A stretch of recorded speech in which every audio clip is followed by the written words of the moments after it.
प्रधानमंत्री नरेंद्र मोदी ने सबसे बड़ा रिस्क लिया है। नुकसान हुआ तो मोदी का, नफा हुआ तो मोदी का। किसी और का कुछ जाता नहीं, किसी और का कोई घाटा नहीं। हिंदी हार्टलैंड के 3 बड़े राज्य मध्य प्रदेश, राजस्थान और छत्तीसगढ़, तीनों राज्यों में नरेंद्र मोदी ने बिल्कुल नई लीडरशिप दी है। इन राज्यों में क्या सोचकर मोदी ने ये एक्सपेरिमेंट किए? ये वो राज्य हैं जिन्होंने कभी भाजपा का साथ नहीं छोड़ा। सत्ता गई भी तो भी भाजपा यहां पर बची रही और इन्हीं राज्यों से बीजेपी ने फिर वापसी भी की और यहीं पर प्रधानमंत्री ने इतना बड़ा रिस्क लिया है। इन तीनों राज्यों में देखिए तो नरेंद्र मोदी ने मंडल, कमंडल, ट्राइबल तीनों एक्सपेरिमेंट कर डाले।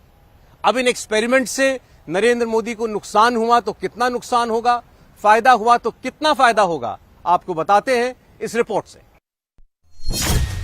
2024 का चुनाव जीतने से पहले नरेंद्र मोदी के पास आखिरी 3 चुनावी पत्ते थे। मोदी ने 3 दिन में तीनों पत्ते सेट कर दिए।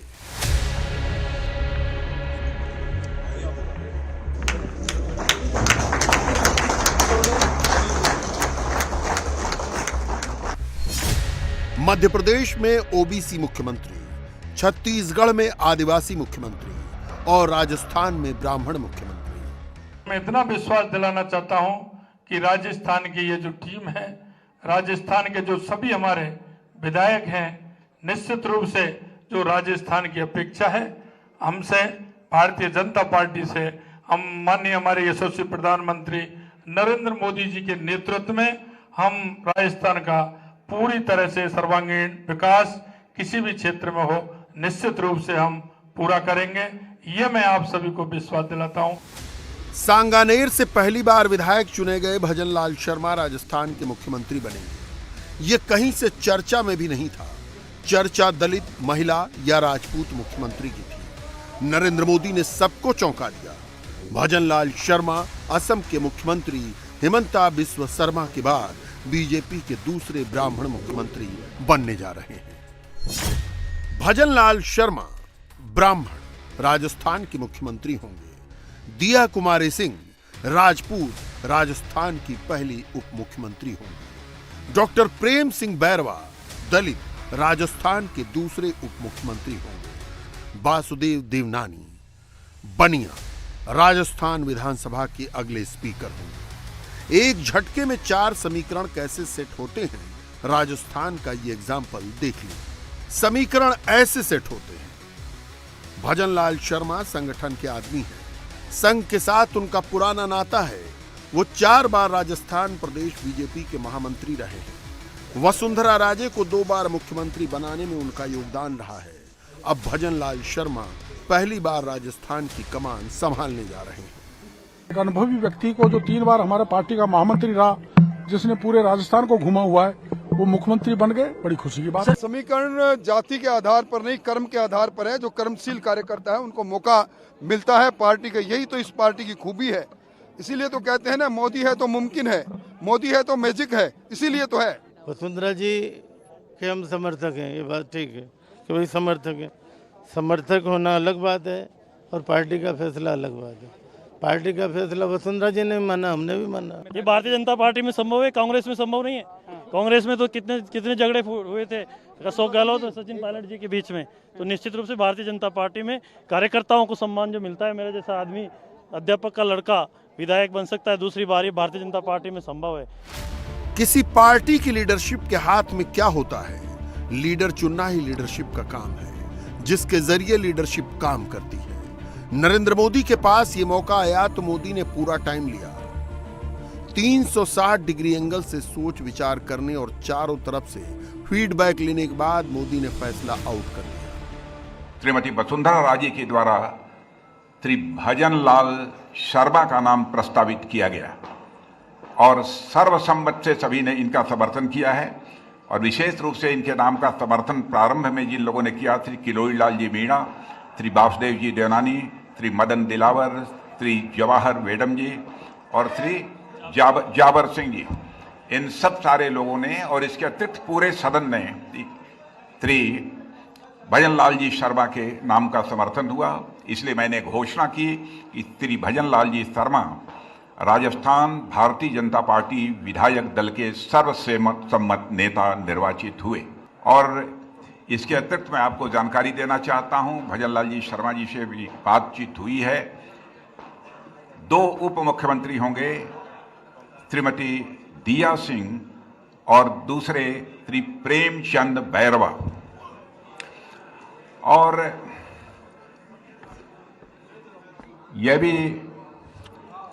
भारतीय जनता पार्टी की तरफ से प्रस्तावित है कि वासुदेव जी देवनानी यह स्पीकर होंगे। राजस्थान लोकसभा की 25 सीट, मध्य प्रदेश लोकसभा की 29 सीट और छत्तीसगढ़ में लोकसभा की 11 सीट, 3 राज्यों को मिलाकर लोकसभा की 65 सीट। नरेंद्र मोदी ने लोकसभा की 65 सीटें ही दांव पर नहीं लगाई हैं, 95% का स्ट्राइक रेट भी दांव पर लगाया है। 2019 में मोदी ने इन 65 सीटों में से 62 सीटें जीती थी। राजस्थान की 25 में 25, 100% का स्ट्राइक रेट, मध्य प्रदेश की 29 में 28, 97% का स्ट्राइक रेट, छत्तीसगढ़ की 11 में 9 सीटें मोदी ने जीती, यहां मोदी का स्ट्राइक रेट था 82%। 2023 में नरेंद्र मोदी अगर एमपी में शिवराज सिंह चौहान को ही चुनते, राजस्थान में वसुंधरा राजे को ही सिलेक्ट करते और छत्तीसगढ़ में फिर से डॉक्टर रमन सिंह पर ही दांव लगाते, तो मोदी 65 सीटों के लिए ज्यादा आश्वस्त रहते। मगर प्रधानमंत्री ने बड़ा रिस्क लिया। मोदी ने ऐसे नाम पर टिक किया जिसके बारे में किसी ने अनुमान भी नहीं लगाया था। आज मुझ पर विश्वास जताया है तो मैं माननीय प्रधानमंत्री जी का, हमारे माननीय राष्ट्रीय अध्यक्ष जी का, हमारे माननीय गृह मंत्री जी का, हमारे माननीय रक्षा मंत्री जी का, हमारे प्रदेश अध्यक्ष जी का, हमारे सभी प्रभारी जो राजस्थान में थे उनका धन्यवाद देना चाहती हूँ। सभी का आभार व्यक्त करती हूँ कि मुझे ये जिम्मेदारी आपने सौंपी, मुझे इस लायक समझा और मुझे ये जिम्मेदारी सीएम तो इसके सबसे आगे आप थी, लेकिन सीएम न बनके डिप्टी सीएम बनी है, कमी लग रही है या फिर सेटिस्फाइड? बहुत ही मैं ग्रेटफुल हूँ, बहुत खुश हूँ और बहुत धन्यवाद देती हूँ कि मुझे ये जिम्मेदारी सौंपी और एक साथ मिलकर हम लोग काम करेंगे और बहुत मैं आभार व्यक्त करती हूँ। छत्तीसगढ़ में नए मुख्यमंत्री के नाम का प्रस्ताव डॉक्टर रमन सिंह ने रखा था। एमपी में ये काम शिवराज सिंह चौहान ने किया था। राजस्थान में नए मुख्यमंत्री के नाम का प्रस्ताव वसुंधरा राजे ने रखा। मोदी एक्सपेरिमेंट करते हैं, ये तो सब जानते हैं, लेकिन लोकसभा चुनाव से केवल 100 दिन पहले इतना बड़ा एक्सपेरिमेंट, इतना बड़ा रिस्क, ये केवल नरेंद्र मोदी ही ले सकते हैं। ये एक्सपेरिमेंट तमिलनाडु, केरल, आंध्र प्रदेश या तेलंगाना में नहीं हो रहा, ये हिंदी हार्टलैंड में हो रहा है। 100 दिन से भी कम समय बचा है। अगला चुनाव प्रधानमंत्री का है और मुख्यमंत्री का फैसला प्रधानमंत्री ले रहे हैं। सारा रिस्क तो मोदी ले रहे हैं। रेस के आखिरी वक्त में मोदी ने 3 खिलाड़ी बदल दिए, वो भी टॉप ऑर्डर। उन्हें सीएम बनाया गया है, क्या संदेश है? देखिए, पहली बार विधायक जरूर बने हैं, लेकिन अनुभव उनका हम सब कार्यकर्ताओं में सबसे अच्छा अनुभव है, सबसे ज्यादा अनुभव है। पार्टी को यहाँ तक ले जाने में उनका बहुत बड़ा योगदान है कार्यकर्ता के नाते। और हम खुद देखते थे दिन रात जागकर पार्टी के कार्यक्रमों में किस प्रकार से वो अपना भूमिका करते थे, किस प्रकार से रचना करते थे, कार्यक्रमों को आगे बढ़ाते थे। और मैं तो अभिनंदन करता हूँ माननीय प्रधानमंत्री जी का, जिन्होंने एक कार्यकर्ता को पहचान कर आज उस कार्यकर्ता को सम्मान दिया है। केवल भजनलाल जी को सम्मान नहीं, लाखों करोड़ों हमारे भारतीय जनता पार्टी के कार्यकर्ताओं को सम्मान दिया है कि पार्टी के प्रति निष्ठावान होकर जो व्यक्ति कार्य करता है उसको पार्टी इतना बड़ा सम्मान देती है कि वो सोच से भी परे है, पूरे संसार की सोच से परे है। गौर कीजिए, मोदी ने जिनको भी टीम में रखा है वो 60 साल से कम उम्र के हैं। विष्णुदेव साय 59 साल के हैं, मोहन यादव 58 साल के हैं और भजनलाल शर्मा 56 साल के हैं। एज फैक्टर बताता है कि ये लंबी रेस के घोड़े हैं। मोदी ने इनको लॉन्ग टर्म प्लानिंग के तहत सिलेक्ट किया है। जयपुर में भजनलाल शर्मा को ही क्यों चुना गया? इससे पहले भोपाल में मोहन यादव और रायपुर में विष्णुदेव साय का ही सिलेक्शन क्यों हुआ? इसे और क्लैरिटी के साथ समझने के लिए प्रधानमंत्री की टेबल पर रखी प्रायोरिटी लिस्ट को समझना होगा। होम मिनिस्टर अमित शाह ने नरेंद्र मोदी को सबसे लेटेस्ट पॉलिटिकल अपडेट दिया है, उसे डिकोड करते हैं। केवल 7 दिन बाद मोदी के सारे राजनीतिक दुश्मन मिलने वाले हैं। उनके एजेंडे में एक ही पॉइंट है, किसी भी तरह मोदी को हटाओ, किसी भी तरह मोदी को हराओ। राहुल गांधी ने आज पार्लियामेंट के बाहर यही संकेत दिया। प्रधानमंत्री ओबीसी हैं। मेरा पॉइंट है कि सरकार का सिस्टम, हमारा इंस्टीट्यूशनल सिस्टम जो है पूरा का पूरा, उसमें ओबीसी की कितनी भागीदारी है, दलितों की कितनी भागीदारी है, आदिवासियों की कितनी भागीदारी है, ये हिंदुस्तान के सामने मेन सवाल है। बात भागीदारी की है। विधानसभा चुनाव में कांग्रेस ने मोदी की जाति पर सवाल उठाया था। मोदी की जाति ओबीसी में है या नहीं, इस पर कांग्रेस ने क्वेश्चन मार्क लगाया था। अब राहुल गांधी ने यह तो मान लिया है कि प्रधानमंत्री ओबीसी हैं, मगर अब वो दलितों, आदिवासियों और महिलाओं की भागीदारी के बारे में पूछने लगे हैं। कोई हैरानी नहीं कि कल को इंडिया अलायंस के लीडर ब्राह्मण और राजपूत वोटरों की भागीदारी के बारे में सवाल पूछने लगे।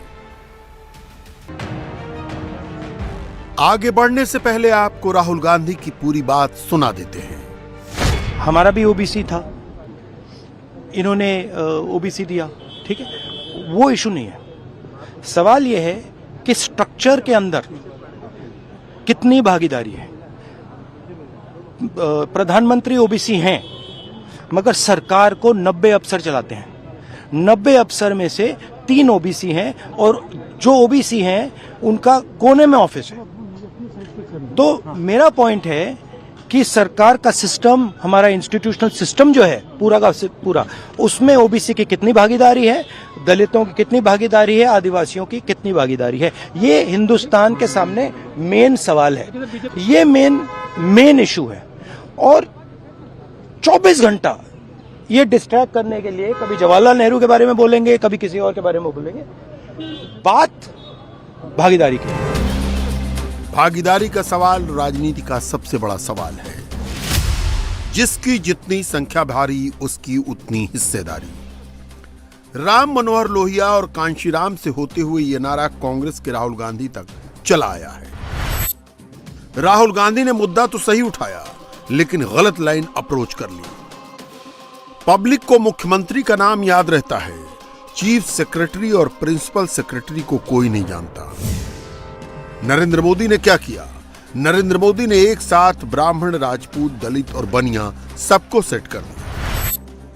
मोदी ने राजस्थान को 33 साल बाद ब्राह्मण मुख्यमंत्री दिया।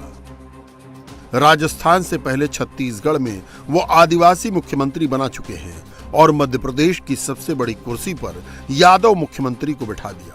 यानी 24 से पहले मोदी ने कोई समीकरण छोड़ा नहीं। उत्तराखंड 25% ब्राह्मण, हिमाचल प्रदेश 18% ब्राह्मण, हरियाणा 12% ब्राह्मण, उत्तर प्रदेश 11% ब्राह्मण, महाराष्ट्र 10% ब्राह्मण, मध्य प्रदेश 9% ब्राह्मण, राजस्थान 7% ब्राह्मण, बिहार 4% ब्राह्मण, पश्चिम बंगाल 3% ब्राह्मण। उत्तर से दक्षिण तक, पूरब से पश्चिम तक देश के किसी भी राज्य को देख लीजिए, वहां ब्राह्मण मिलेंगे ही मिलेंगे। नरेंद्र मोदी को अगर 2024 में 400 सीटें जीतनी हैं तो लोकसभा चुनाव में उनको पूरी ताकत के साथ जाना होगा। मोदी ताकत बढ़ा रहे हैं और पार्टी की कमजोरियां खत्म कर रहे हैं। बीजेपी की कमजोरी क्या है?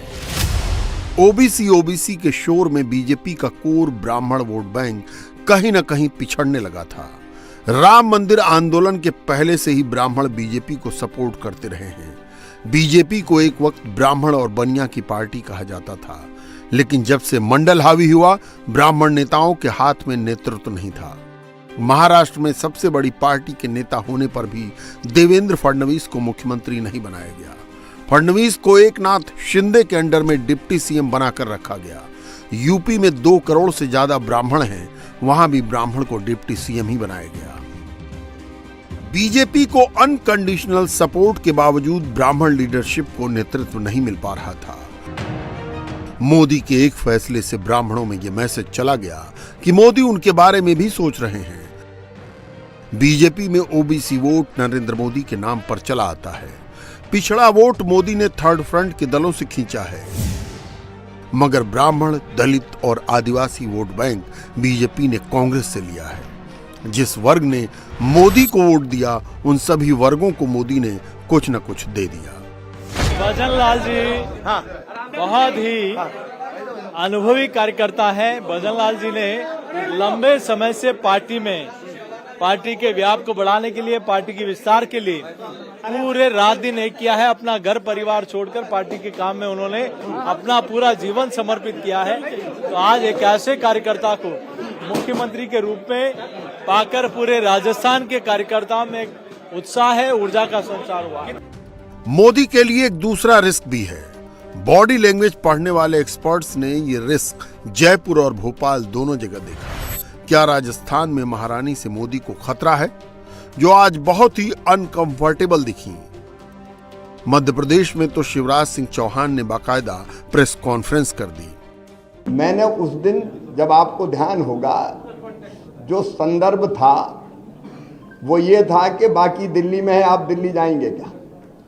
एक बात मैं बड़ी विनम्रता के साथ कहता हूं कि अपने लिए कुछ मांगने जाने से बेहतर मैं मरना समझूंगा।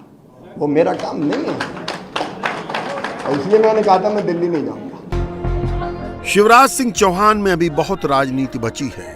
बीजेपी उनको जाया नहीं करेगी। शिवराज सिंह सत्ता के खांचे में फिट किए जाएंगे। रमन सिंह सेट कर दिए गए हैं। आने वाले दिनों में वसुंधरा राजे के बारे में भी पॉजिटिव खबर आएगी तो हैरान मत होइएगा। साहू, ये नाम आजकल आप खूब सुन रहे होंगे और इस नाम की कीमत मोदी विरोधियों को चुकानी पड़ेगी और बड़ी भारी कीमत चुकानी पड़ेगी। देश में 2024 का सबसे बड़ा मुद्दा करप्शन बनने जा रहा है और नरेंद्र मोदी के तेवर ये बता रहे हैं कि करप्शन यानी भ्रष्टाचार के खिलाफ उन्होंने कोई बहुत बड़ा एक्शन प्लान तैयार कर रखा है। ये नरेंद्र मोदी का 2024 वाला नया वर्जन है। आप नरेंद्र मोदी की बातों से उनका एक नया अंदाज देख रहे होंगे, समझ रहे होंगे, और अगर नहीं तो आप समझ लीजिए। प्रधानमंत्री नरेंद्र मोदी ने ओपनली कह दिया कि भारत में मनी हाइस्ट यानी जनता के पैसे की लूट, इस काल्पनिक कथा की किसे जरूरत है, क्यों जरूरत है, जब भारत में कांग्रेस जैसी पार्टी है जिसकी 70 साल की लूट प्रसिद्ध है और अब भी जारी है। इन शब्दों से आगे प्रधानमंत्री करप्शन के खिलाफ क्या करने वाले हैं, कैसे करने वाले हैं, यह आपको बताते हैं।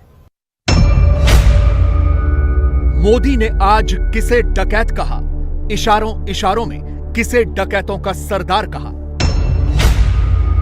पहले मूर्खों का सरदार, अब डकैतों का सरदार।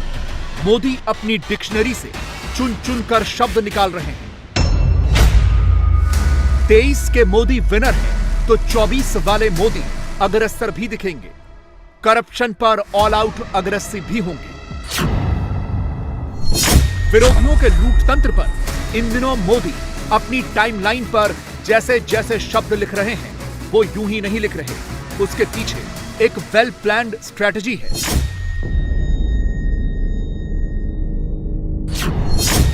पहले मोदी के इस ट्वीट में इस्तेमाल किए गए 22 शब्दों का मतलब समझिए।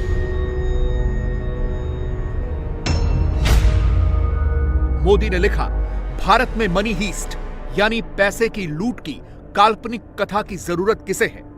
अब आपके पास कांग्रेस पार्टी है जिसकी डकैतियां 70 सालों से प्रसिद्ध हैं और बढ़ती ही जा रही हैं।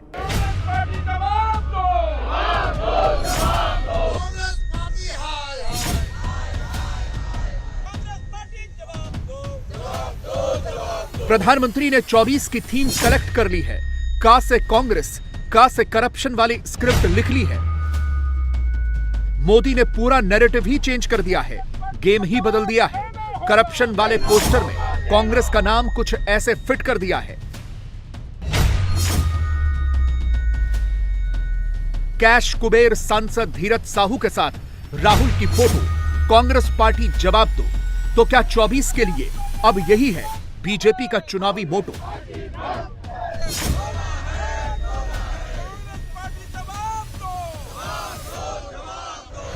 अभी अभी झारखंड में किसी एमपी के यहां, मैं किस दल के हैं कहना नहीं चाहता, पूरी दुनिया जानती है, इतनी सारी कैश मिली कि बैंक के कैशियर कहते हैं हमने भी इतनी कैश कभी देखी नहीं है। गिनते गिनते 5 दिन हो गए, 27 मशीनें गर्म हो गई मान्यवर, गर्म हो गई, मशीनें बंद हो गई, मगर अभी समाप्त नहीं होता है। और एक भी एक घमंडिया गठबंधन ने इसकी टीका भी नहीं की है, उसको सस्पेंड भी नहीं। कांग्रेस नेता श्री राहुल गांधी और उनके साथी सब मोदी जी से बहुत नफरत करते हैं। जिसका पास से, जिसका घर और जिसका प्रेमिसेस से इतना पैसा बरामद हो गया आईटी रेड से कि पहले बार हमने सुना है कि इंसान तो पैसा गिनती करके थकते हैं, मशीनें भी थक गई हैं। ये फर्स्ट टाइम सुना होगा आप लोगों ने भी, हम लोगों ने भी। अगर भ्रष्टाचार को खत्म करना है तो कांग्रेस और कांग्रेस के जैसे लोगों को ही खत्म करना होगा, तभी भ्रष्टाचार खत्म होगा। अभी देखते चलिए कांग्रेस के भ्रष्टाचार के सारे चेहरे उजागर होंगे। ये पैसे इकट्ठे किए जा रहे थे मोदी जी को हराने के लिए, और अभी तक इंडी घमंडिया गवर्नमेंट का, गठबंधन का कोई प्रतिक्रिया नहीं आया। कांग्रेस के राज्यसभा सांसद धीरज साहू के 9 ठिकानों से 354 करोड़ रुपए बरामद हो चुके हैं।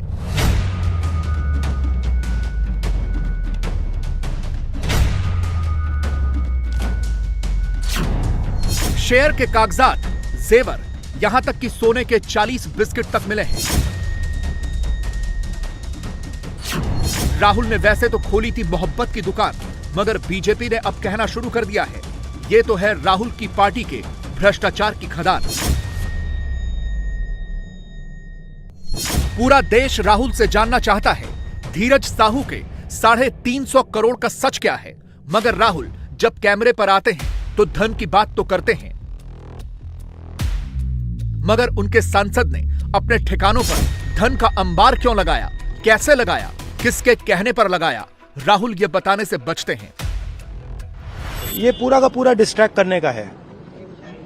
बेसिक इशू जाति जनगणना और जो भागीदारी है इस देश की, जो धन देश का है, वो किसके हाथों में जा रहा है, ये मेन इशू है।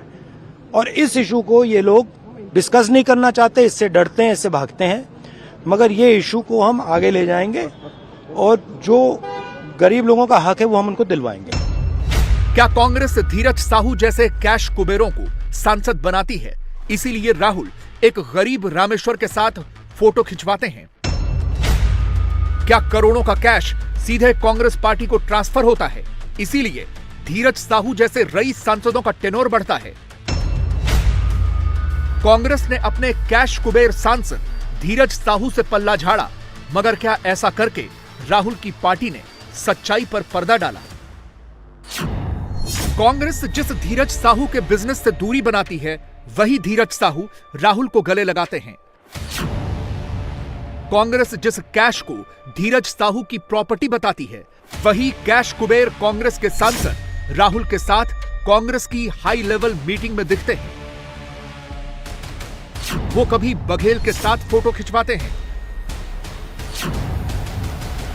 कभी सुप्रिया श्रीनेत, अंबिका सोनी और मनीष तिवारी वाले फोटो फ्रेम में नजर आते हैं, कभी केसी वेणुगोपाल के साथ सोफे पर दिखते हैं,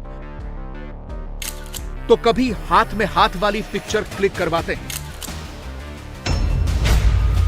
इनके शौक भी रईसों वाले ही हैं। ये हाथ में बंदूक लेकर फोटो खिंचवाते हैं, फुल ऑन पोज मारते हैं। 350 करोड़ से ज्यादा के नोट अलमारी में छिपाकर रखने वाले कांग्रेस के करोड़पति सांसद निशानेबाजी में भी हाथ आजमाते हैं। बाघ और चीते के साथ इत्मीनान से फोटो क्लिक करवाते हैं। धूप से बचने के लिए खुद छाता नहीं पकड़ते, वो काम भी दूसरों से करवाते हैं। मगर जब इन्हीं धीरज साहू के ठिकानों से नोटों की गड्डियां मिलती हैं, बंडल के बंडल कैमरे पर दिखते हैं, हीरे जवाहरात, सोने के बिस्किट मिलते हैं, तो कांग्रेस का शीर्ष नेतृत्व मुंह पर टेप चिपका लेता है। यह कहकर पल्ला झाड़ लेता है कि कांग्रेस पार्टी का इस रिकवरी से कोई लेना देना नहीं है, ये उनकी निजी संपत्ति है, कांग्रेस की प्रॉपर्टी नहीं। ध्यान भटकाने के लिए यह तक कहा जाता है। उनका ये जो साहू की जो बात कहे जा रहे हैं, उनका क्या है वो भी पता नहीं है मुझे, किसी को पता नहीं, आम लोगों को भी पता नहीं। उनका घर से इतने सारे करोड़ रुपया बरामद हुई, बस यही है ना। तो इसके पीछे राज क्या है, कहाँ से लूटे गए हैं, कहाँ से वो धंधा किए हैं, ये सब आम लोगों को जानकारी देना चाहिए। और ये इसको फांसी होगी, ये उम्र कैद साजा देना चाहिए, क्या वो करना चाहते हैं सरकार वो भी बताइए। कानून के मुताबिक इनके खिलाफ क्या क्या किया जाते। ये कार्रवाई उन पर क्यों नहीं हो रही? जो बड़े बड़े धन्ना सेठ, हम दो हमारे दो, और जो भाजपा की छत छाया पल रहे हैं उनके खिलाफ नहीं होगी, धीरज साहू के खिलाफ हुई है। धीरज साहू चूँकि कांग्रेस के एमपी हैं, तो हमने उनसे कहा आप एक्सप्लेन करिए ये पैसा आपके पास कहाँ से आया। ये उनका व्यक्तिगत बड़ा व्यापार है उनका, तो वो एक्सप्लेन करें। ये उनके और एजेंसी के बीच का निहायत व्यक्तिगत मामला है, इससे पार्टी का लेना देना नहीं।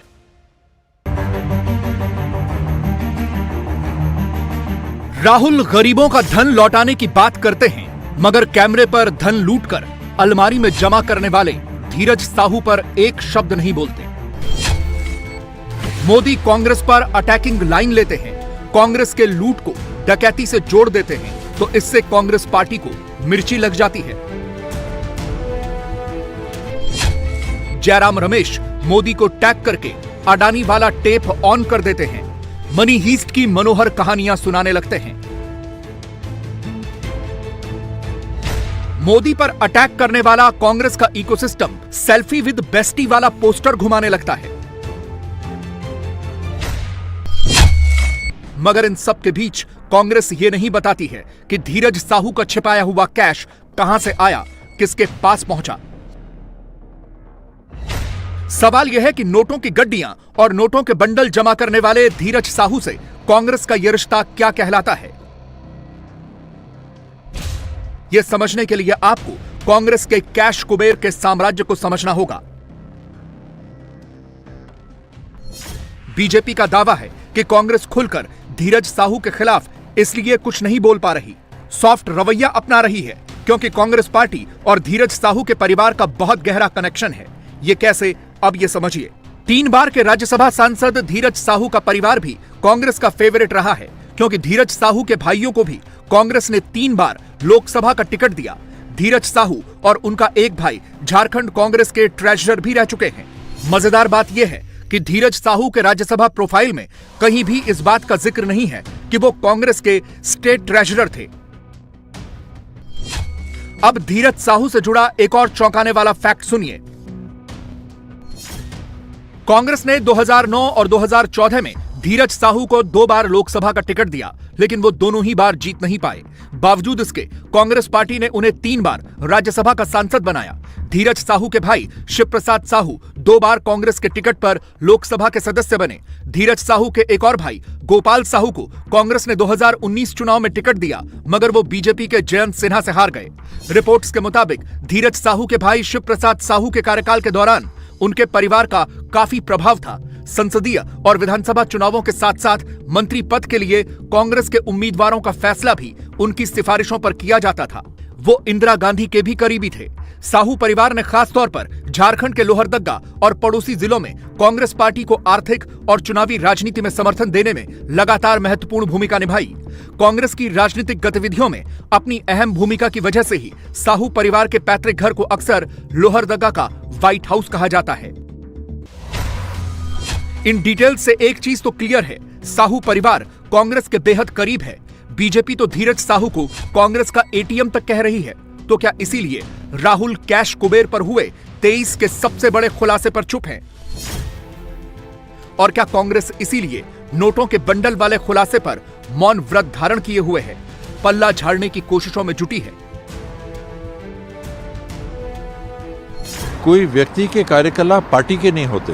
वो एक व्यवसायी हैं, व्यवसायी परिवार से आते हैं और पिछले 40 साल से उनका परिवार शराब के ठेकों का काम करता रहा है। इसमें अगर कोई अनियमितता पाई गई है तो कार्रवाई होनी चाहिए, इसमें तो कोई सोचने की बात ही नहीं। अलमारियों की अलमारियां विभिन्न स्थानों पर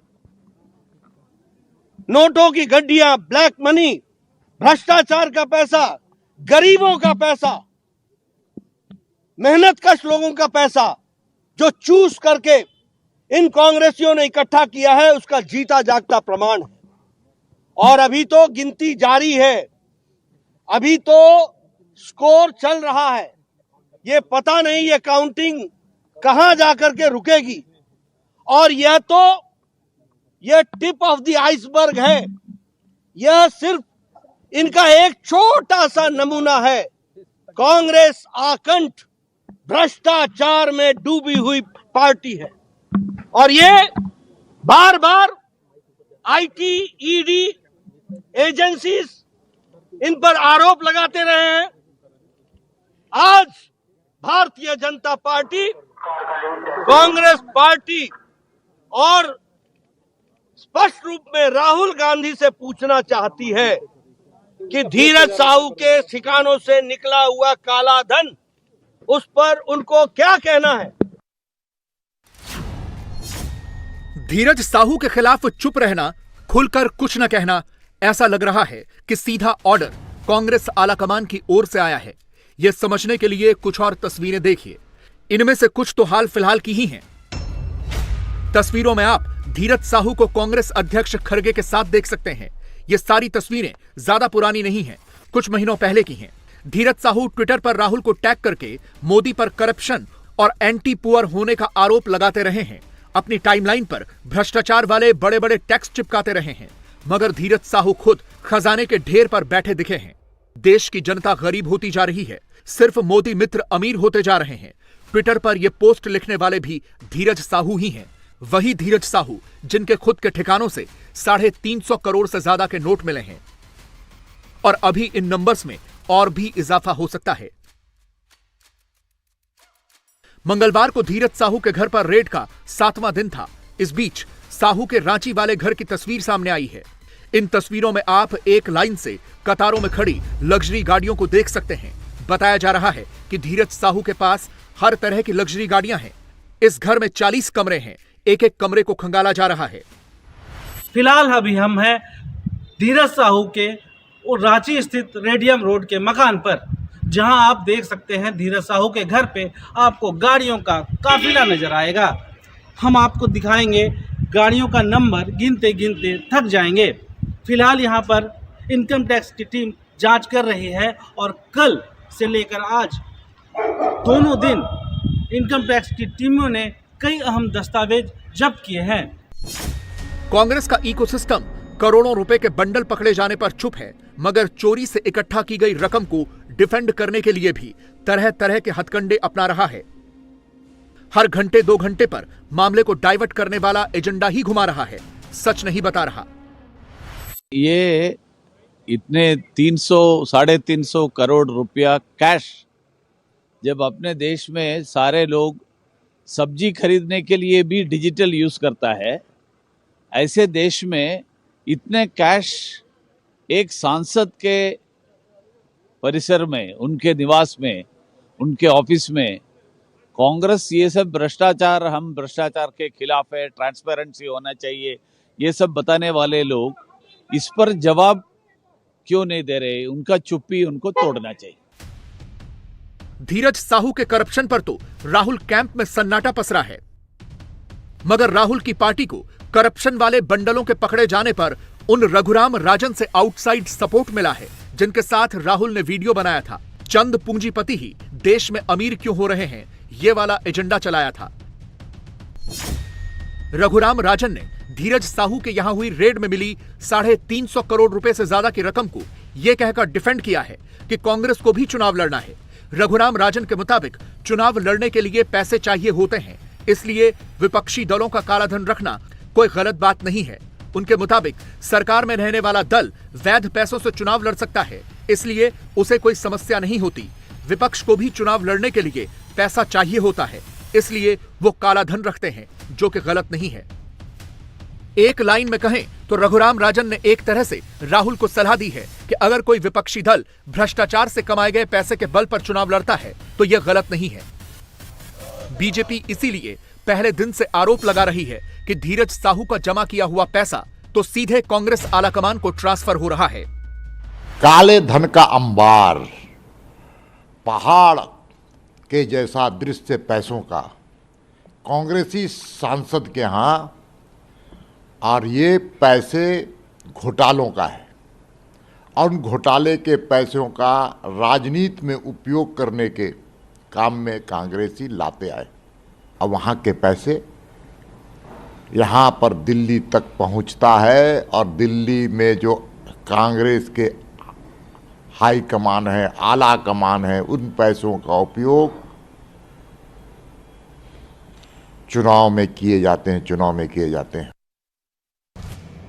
रही बात 2024 में मोदी को हराने के लिए इकट्ठा हुए इंडी अलायंस के नेताओं की, तो अखिलेश का ट्वीट पढ़ लीजिए। वो तो इसमें भी नोटबंदी वाला एंगल फिट करके मोदी को कोस रहे हैं। राहुल तो धीरज साहू पर चुप हैं, मगर इंडी अलायंस के दूसरे नेता इसी बहाने एक बार फिर ईडी, सीबीआई और इनकम टैक्स वाले स्क्रिप्ट पढ़ने लगे हैं। एक तरह से करप्शन को ही एंडोर्स करने लगे हैं। जैसे मैंने कहा, ईडी, आईटी और सीबीआई का वेपनाइजेशन हो रहा है। केंद्र सरकार इन सारी एजेंसीज को अपने एलाइज बनाकर, जो दुर्भाग्यपूर्ण है, उनको इंडिपेंडेंट रहना जरूरी है, पर उनको अपना एलाय बनाकर उनके माध्यम से विपक्ष को चुप कराने का काम कर रही है।